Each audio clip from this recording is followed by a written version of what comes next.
I never expected a simple morning in my own driveway to turn into a full-blown confrontation with the most entitled neighbor I've ever met. I was just stepping outside to grab some things from my car when I noticed her. Karen, the type of person who always thinks the world revolves around her. She stormed up like she owned the street, glaring at me with that unmistakable look of someone who believes they are always right.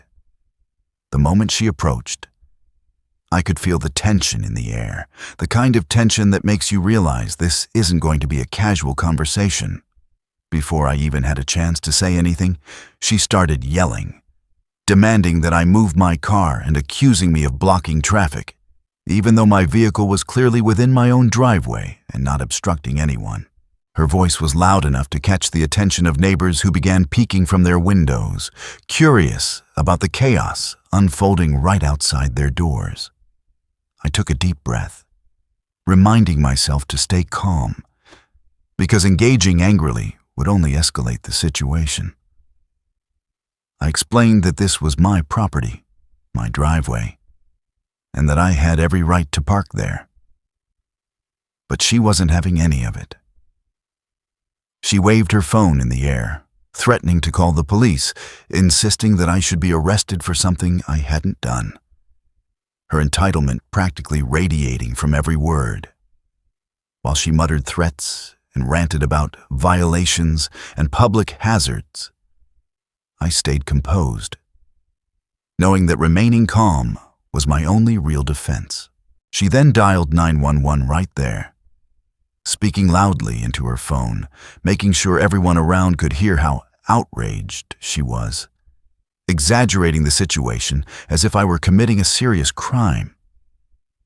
And just like that, my peaceful morning had turned into a battle of patience versus entitlement.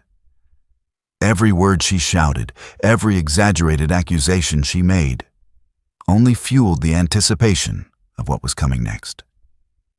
I could see it in her eyes that she was determined to make this a spectacle, and I knew the authorities were on their way.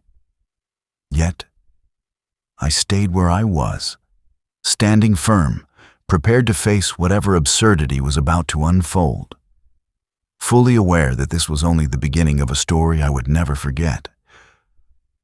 A story that would escalate far beyond a simple driveway dispute. And I knew that soon enough, things were about to spiral into a level of confrontation that no one could have predicted. By the time the police arrived, Karen was already waving her arms wildly, insisting that I had done something illegal by blocking my own driveway. Her voice was loud enough that neighbors peeked out of their windows, some with amusement, others with disbelief, as they watched the scene unfold. I stayed calm, knowing that any reaction could be twisted, and carefully explained to the officers that this was my property, and I had every right to park there. Karen, however, ignored all reason, pointing at my car, claiming it obstructed traffic, and demanded that I be arrested immediately. The officers tried to listen to her side, taking notes and asking questions. But it was clear from the start that her claims didn't make sense. I calmly detailed the property lines, explained the situation from my perspective, and provided evidence of ownership and access rights, showing that no law was being broken. Karen grew increasingly agitated, shouting over me, making exaggerated gestures, and insisting that justice must be served. The officers remained professional, checking the layout, confirming my statements, and finally turning to Karen to explain that no crime had occurred. She huffed, muttered under her breath, and insisted it wasn't fair. But there was nothing they could do because the facts were clear. Every minute that passed felt like an eternity, as she tried to manipulate the situation to her favor, creating a spectacle that drew the attention of everyone nearby. I remained composed, speaking politely and factually, letting the officers see the truth without escalating the confrontation. Karen eventually grew frustrated, pacing back and forth, threatening to call more authorities. But the officers calmly reminded her that no further action was necessary. I could feel the tension slowly easing as the officers confirmed that everything on my side was lawful. Karen eventually stomped off, muttering threats about coming back and insisting that she would get her way eventually, leaving me exhausted but relieved. The scene left neighbors talking and shaking their heads, some quietly congratulating me on handling the situation calmly. Despite the relief, I knew this wasn't over. Karen's entitlement and obsession with control made it likely that she would return, looking for another way to provoke a confrontation. For now, though, the driveway was mine. Peace had returned, and I took a moment to collect myself, reflecting on how absurd and dramatic a single morning had become. Every detail of her behavior, from exaggerated gestures to wild accusations, felt like a lesson in how entitlement can escalate unnecessarily. The officers left after making sure I understood my rights and that no further calls were necessary. And I finally felt a sense of closure for the moment, knowing I had handled the situation with patience, logic, and calm authority. The tension of the encounter lingered in my mind, reminding me that people like Karen don't always follow reason, and that maintaining composure is the best way to deal with over-the-top confrontations. I walked back to my car, double-checked that everything was in order, and prepared for whatever might come next. Realizing that this incident was only a glimpse into the kind of drama entitlement could cause, and mentally bracing myself for future encounters that could be even more ridiculous and challenging. After Karen left, I thought the situation was finally over. But within minutes, my phone rang again. It was the police department, asking me to come down to the command office for a statement because apparently Karen had insisted on filing a formal complaint, claiming I had intimidated her and blocked access unlawfully. I felt a mix of frustration and disbelief, knowing the truth but understanding that I needed to handle it calmly and properly. I gathered all the evidence I could think of. Photos of the driveway, documentation of property ownership, timestamps of when the incident occurred, and even notes of my own account of what happened. Driving to the command office, I replayed the morning in my head, recalling every exaggerated gesture, every false claim, and every unnecessary escalation by Karen. Once I arrived, the officers led me into a small interview room, and I was asked to recount the entire event from start to finish in detail. I explained everything logically, starting from my decision to block my own driveway for personal reasons, the approach Karen made, her aggressive demands, the calls to the police, and how the situation unfolded before their arrival. They listened carefully, occasionally asking clarifying questions, and I provided all my evidence, making sure that my account was accurate, thorough, and supported by proof. Karen's claims, when reviewed against my documentation, didn't hold up. The officers pointed out discrepancies and contradictions in her statements and noted how her behavior was unnecessarily confrontational. I remained calm, polite, and professional throughout, never raising my voice or showing irritation, understanding that composure was my strongest ally in situations like this. After a long discussion and review of evidence, the officers assured me that no charges would be filed against me and that Karen's complaints would be formally dismissed. But they advised me to stay aware of potential future interactions as she might continue to provoke incidents. Leaving the command office, I felt a mixture of relief and exhaustion. The ordeal had been mentally draining, but I had managed to handle it without escalating further, relying entirely on facts, patience, and logical explanations. I reflected on how entitlement can push someone to extremes, how calmly presenting truth and evidence can diffuse absurd situations, and how important it is to stay composed when faced with someone unreasonable. Driving home, I thought about what I could do to prevent future conflicts, such as adjusting parking arrangements and ensuring clear communication with neighbors, while also mentally preparing for the possibility that Karen might return with more drama.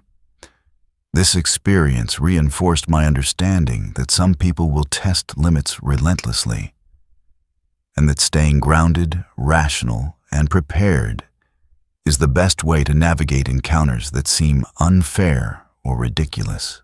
By the time I returned home, I had a clear plan for handling potential future incidents, a renewed appreciation for my own patience, and a sense of accomplishment for having managed the situation responsibly and effectively, proving that calm reasoning always outshines chaos and false accusations. After leaving the command office, I thought the ordeal was finally over. But I knew in my heart that dealing with Karen was never truly going to be simple. I returned home cautiously, aware that any small interaction could escalate again. But I also felt empowered knowing I had handled the situation legally and calmly. As I parked my car and stepped out, I noticed that the neighborhood seemed unusually quiet, almost as if everyone was aware of the morning's chaos. I took a deep breath, reflecting on everything that had happened. Karen's initial confrontation, her aggressive demands for free gas, her decision to call the police, and the entire chain of events that led me to the command office.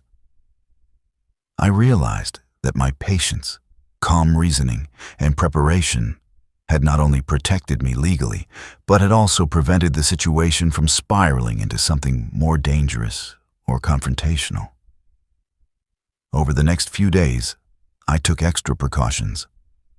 I reviewed security footage from my property, documented any potential future interactions, and even spoke briefly with a couple of neighbors to ensure they were aware of the situation and could witness any unwarranted escalation.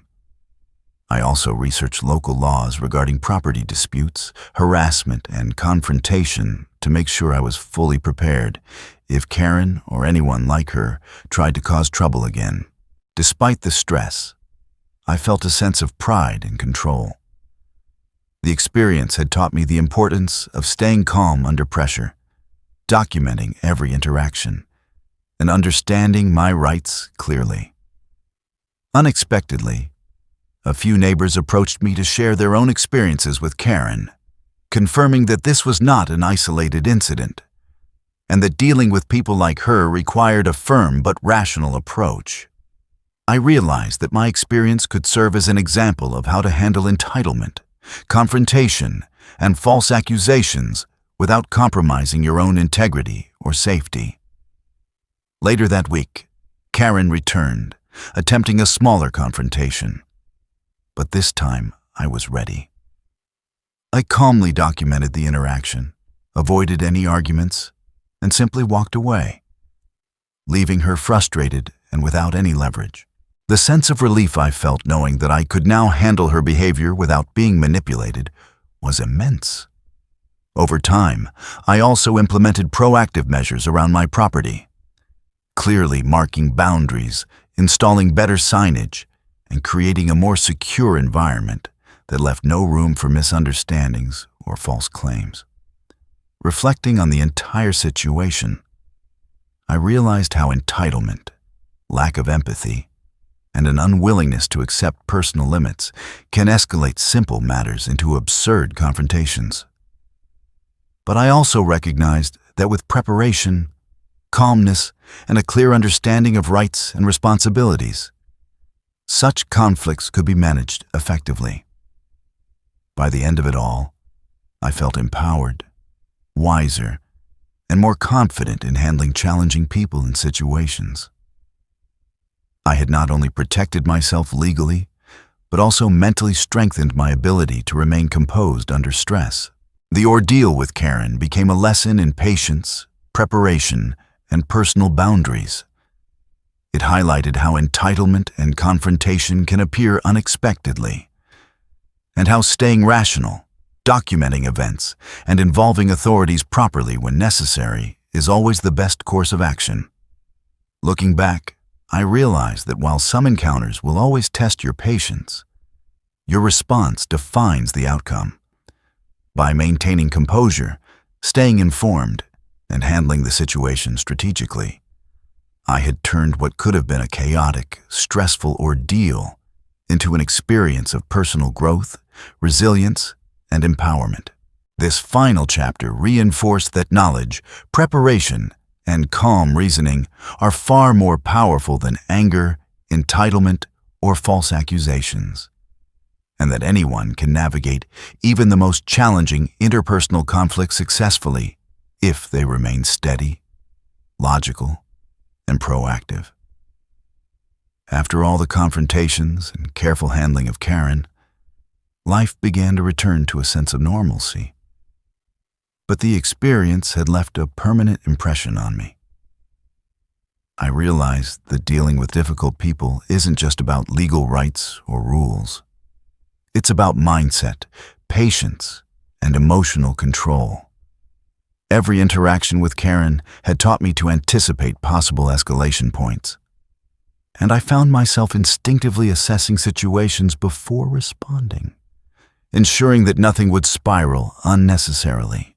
I also started keeping a detailed journal of all interactions, not just with Karen, but in other situations where entitlement or aggression could arise. Understanding that documenting behavior provides both clarity and security. Friends and family noticed a change in me. I was calmer, more composed, and confident in handling confrontations without letting anger or frustration take control. The experience also highlighted the importance of community awareness. Talking with neighbors, sharing experiences, and establishing clear boundaries created a network of mutual support that strengthened everyone's sense of safety. Interestingly, Karen's behavior began to taper off once she realized that she could not provoke me or manipulate the situation, and that my responses were consistent, rational, and firmly within legal boundaries. I also reflected deeply on how society often tolerates entitlement and how understanding one's own rights and limits is crucial to preventing escalation in everyday interactions. Over time, I noticed that my proactive measures, security cameras, signage, and clear documentation, provided peace of mind and minimized potential conflict. But beyond the practical steps, the real lesson was internal. Learning to remain calm, strategic, and focused even when confronted with unreasonable demands or false accusations. By maintaining composure, setting boundaries, and understanding the mechanisms of accountability, I had turned what could have been a chaotic ordeal into a learning experience that strengthened both my confidence and resilience. Looking back, I recognize that while entitlement and confrontation are inevitable in some interactions, they need not control your response. Strategic thinking, preparation, and emotional discipline empower anyone to handle such challenges effectively. In the end, this journey was not just about confronting a difficult individual, but about personal growth, gaining wisdom in conflict resolution, and learning the immense value of calm, collected, and thoughtful action in the face of unreasonable behavior. Karen's actions, though frustrating, became a mirror that revealed how important patience, preparation, and adherence to principle truly are. I had successfully protected myself legally, maintained my dignity, and gained a profound understanding of how to navigate challenging interpersonal dynamics in the future. The experience reinforced that knowledge, composure, and strategic action are far stronger tools than anger, frustration, or impulsive reactions, and that even the most stressful confrontations can be managed successfully with clarity, preparation, and confidence.